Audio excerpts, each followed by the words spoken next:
Oke, selamat pagi. Saya di sini akan menjelaskan atau merangkum kemarin pembelajaran dari Prof. Syihabuddin ya, dengan judul sama strategi pembelajaran dan motivasi belajar oleh saya sendiri, Dwi Nerani. Kita mulai saja. Tujuan khusus dalam pembelajaran. Jadi setiap kegiatan lain, apalagi ini pembelajaran, pasti memiliki tujuan khusus. Tuh. Yang pertama yaitu menjelaskan strategi pembelajaran di perguruan tinggi. Setiap perguruan tinggi itu memiliki tujuan. Nah, sama di sini juga strategi pembelajaran di perguruan tinggi itu harus dijelaskan agar setiap mahasiswa, baik pendidik ataupun mahasiswanya itu tahu tujuan dari PT tersebut. Kemudian menjelaskan motivasi belajar di perguruan tinggi. Untuk mendukung pembelajaran, strategi pembelajaran agar mencapai suatu tujuan tertentu, maka setiap, baik tadi ya saya jelaskan, pengajar ataupun mahasiswanya harus diberi motivasi agar mereka bisa mencapai strateginya, mencapai tujuannya dengan strategi pembelajaran yang ada. Kemudian yang ketiga adalah menjelaskan tuntutan belajar di perguruan tinggi. Ini juga harus dijelaskan tuntutan apa yang harus ada di PT tersebut. Oke, itu adalah tujuan pembelajaran ya. Kemudian macam-macam strategi pembelajaran. Macam-macam strategi pembelajaran. Sebelum ke sini saya jelaskan pentingnya kita membuat strategi pembelajaran. Ya, pendidikan merupakan sektor yang sangat menentukan kualitas suatu bangsa. Kemudian kegiatan pendidikan berimplikasi pada gagalnya suatu bangsa. Keberhasilan bangsa juga secara otomatis membawa keberhasilan sebuah bangsa. Kemudian pada dunia pendidikan, hakikatnya memperhatikan unsur pendidikan. Yang diantaranya, jadi ada beberapa unsur pendidikan di sini.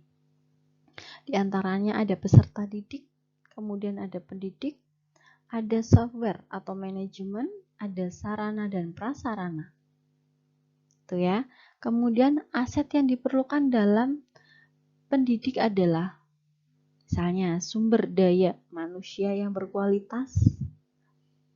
Kemudian sumber daya yang berkualitas tersebut didapat dari mahasiswa atau peserta didik, masyarakat maupun dari pendidik atau dosen itu sendiri. Jadi pentingnya strategi pembelajaran itu adalah nanti kaitannya dengan suatu negara. Ya. Oke. Kita ke macam-macam strategi pembelajaran. Di sini ada 5 strategi pembelajaran inquiry. Apa itu? Nah, rangkaian kegiatan pembelajaran yang menekankan pada proses berpikir secara kritis, kemudian analitis, dan untuk mencari dan menemukan sendiri jawabannya dari suatu masalah yang ditanyakan. Kemudian proses berpikir ini biasanya dilakukan melalui tanya jawab antara dosen dengan mahasiswa. Jadi pada saat pembelajaran berlangsung, ada tanya jawab yang harus dipecahkan oleh mahasiswa itu sendiri. Ini adalah disebut dengan strategi pembelajaran inquiry. Kemudian yang kedua yaitu ada strategi pembelajaran expositoris, SPE. Apa itu? Saya bacakan pengertiannya. Strategi pembelajaran yang menekankan pada proses pemberian pengetahuan atau materi yang diberikan secara lisan atau verbal oleh dosen kepada mahasiswa. Kemudian yang ingin membantu mahasiswa agar menguasai materi pembelajaran secara optimal dan efektif. Nah, karena sistem ini dosen menyajikan dalam bentuk yang telah dipersiapkan secara rapi, kemudian sistematik dan lengkap. Sehingga mahasiswa tinggal menyimak apa yang disampaikan oleh dosen dan mencerna apa yang disampaikan dosen. Jadi kalau ini modelnya si dosen sudah mempersiapkan materi apa yang akan disampaikan hari ini, sehingga pada saat proses pembelajaran semuanya berjalan lancar sesuai dengan harapan tentunya ya. Oke, kemudian yang ketiga yaitu ada strategi pembelajaran berbasis masalah. Kalau ini yaitu memadukan berbagai kegiatan pembelajaran yang menonjolkan pada proses pemecahan masalah ilmiah. Nah, didasarkan pada psikologi kognitifnya yang dapat dibebaskan dari asumsi bahwa belajar adalah proses merubah perilaku melalui pengalaman. Gitu. Jadi kalau di sini berbagai kegiatan pembelajaran ya, memadukan berbagai kegiatan pembelajaran. Kemudian prosesnya adalah memecahkan masalah ilmiah. Mungkin ini bisa jadi menggunakan studi kasus. Kemudian yang keempat itu adalah strategi pembelajaran kooperatif. Metode pembelajaran jenis ini termasuk dalam rangkaian kegiatan pembelajaran yang dilakukan oleh mahasiswa dalam sekelompok tertentu untuk mencapai rumusan tujuan pembelajaran. Kemudian strategi sistem pembelajaran kooperatif juga menggunakan sekelompok kecil atau tim yang terdiri dari 4 sampai 6. Akademis, ras, agama, atau gender. Atau model pembelajaran kelompok adalah rangkaian kegiatan belajar atau dilakukan oleh mahasiswa dalam kelompok-kelompok tertentu untuk mencapai tujuan pembelajaran yang telah dirumuskan. Jadi ini itu bisa pembelajaran kelompok ya yang dilakukan oleh mahasiswa ketika dosen memberikan tugas. Kemudian yang kelima yaitu strategi pembelajaran meningkatkan keterampilan berpikir. Strategi ini diterapkan untuk mengutamakan kemampuan berpikir dari mahasiswa.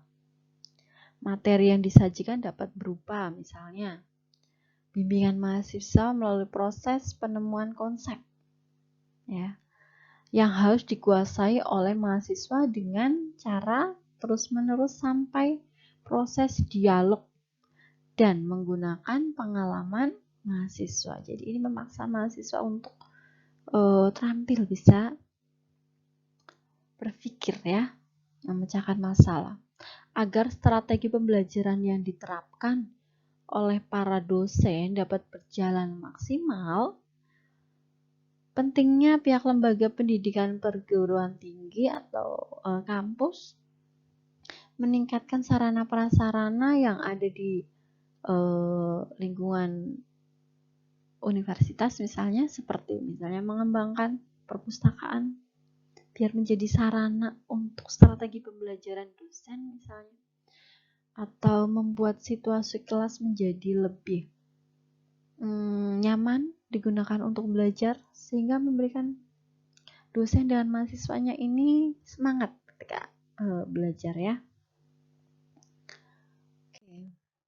Nah, ini ada beberapa kondisi pembelajaran.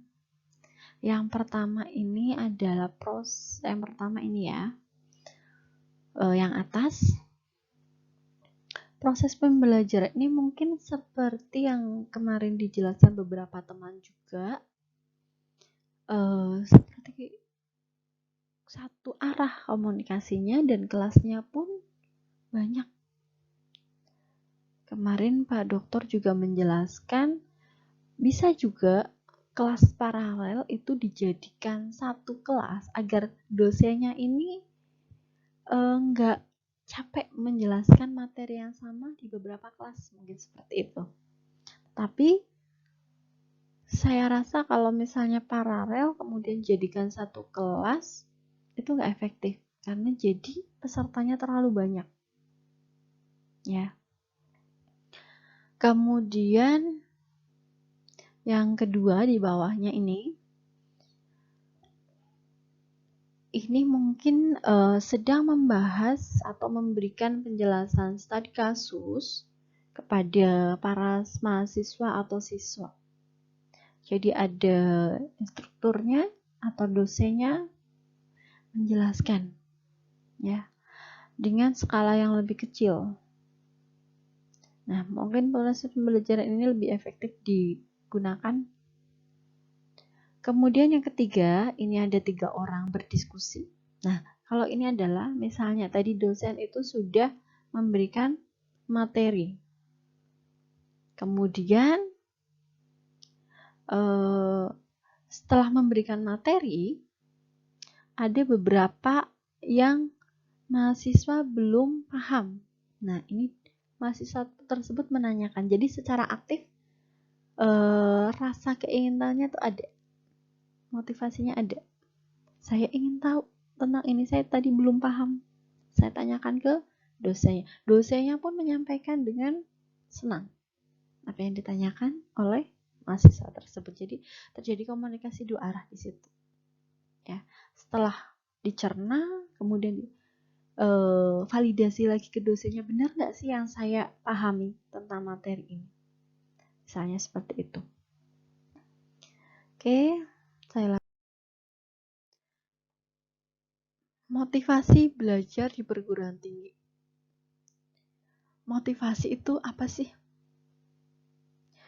Move itu adalah menggerakkan kondisi yang menimbulkan perilaku, kemudian mengarahkan perilaku, dan juga mempertahankan insentitas perilaku. Ya. Ataupun juga disebut dengan motivasi, berarti ada kekuatan atau energi seseorang yang dapat menimbulkan tindak persintesi dan entusiasnya dalam melaksanakan suatu kegiatan, baik yang bersumber dari dalam diri individu itu sendiri, jadi dalam diri sendiri maupun dari luar individu. Nah, ini adalah seberapa kuat motivasi yang dimiliki individu akan banyak menentukan terhadap kualitas perilaku yang ditampilkan, baik di dalam konteks belajar maupun dalam kehidupan lainnya. Jadi ketika seseorang memiliki motivasi belajar yang tinggi, perilakunya pun itu mencerminkan. Misalnya dia rajin datang sesuai tepat waktu, aktif di kelas, misalnya seperti itu ya. Kemudian ciri-ciri motivasi belajar ini nggak saya semuanya bacakan ya, terlalu banyak. Yang pertama adalah tekun. Tekun menghadapi tugas, ketika ada tugas tekun diselesaikan. Ulet menghadapi kesulitan, ketika ada kesulitan juga tetap digarap, nggak terus nggak diselesaikan gitu, tapi tetap diselesaikan, mencari jawaban dari tugas tersebut. Menunjukkan minat terhadap berbagai macam masalah, jadi dia menunjukkan minatnya, datang tepat waktu misalnya ya. lebih senang bekerja mandiri. Kemudian cepat bosan pada tugas-tugas yang rutin. Ya. Kemudian dapat mempertahankan pendapatnya kalau misalnya ada sisi diskus. Tidak mudah melepaskan hal yang diyakininya tersebut, kemudian senang mencari dan memecahkan masalah atau soal-soal. Itu ciri-cirinya. Kemudian fungsi dari motivasi, yaitu motivasi berfungsi untuk mendorong untuk berbuat sesuatu dari setiap aktivitas yang dilakukan. Kemudian penentuan arah pembuatan, yakni arah tujuan yang ingin dicapai. Kemudian fungsi yang ketiga, menyelesaikan perbuatannya atau masalah atau soal studi kasus di kelas. Kemudian mendorong usaha untuk mencapai prestasi. Ya, kemudian cara menumbuhkan motivasi belajar. Itu misalnya kemarin dijelaskan di Zoom, ada memberikan angka, memberikan hadiah angka misalnya, karena dia motivasinya tinggi, dia sering tanya di kelas, kemudian duduk paling depan. Kita sebagai dosen bisa memberikan angka yang lebih kepada mahasiswa yang aktif di kelas tersebut dibandingkan dengan yang lain. Misalnya ada nilai keaktifan. Kemudian bisa memberikan hadiah ketika misalnya studi kasus, kemudian mahasiswa tersebut bisa menyelesaikannya dengan benar, dengan baik, kita bisa memberikan hadiah. Kemarin contohnya adalah buku gitu ya. Kemudian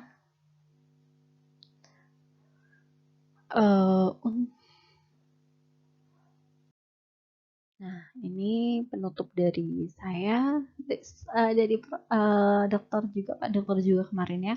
Pendidikan sepanjang hayat untuk terus mengembangkan, mematangkan diri dan memaksimalkan pengabdian kepada Tuhan. Jadi yang saya tangkap adalah pendidikan atau belajar itu harus kita lakukan sepanjang kita masih hidup. Gitu. Kemudian ada proses evaluasi. Sebagai dosen, pembimbing akademik, buatlah contoh rencana akademik bersama mahasiswa agar mahasiswa lulusan dapat cepat selesai, berprestasi, dan dari. Jadi ada evaluasi dari apa yang sudah kita sampaikan. Begitu yang bisa saya sampaikan. Semoga bermanfaat. Terima kasih. Selamat pagi. Ini pagi saya bikinnya ya. Assalamualaikum warahmatullahi wabarakatuh.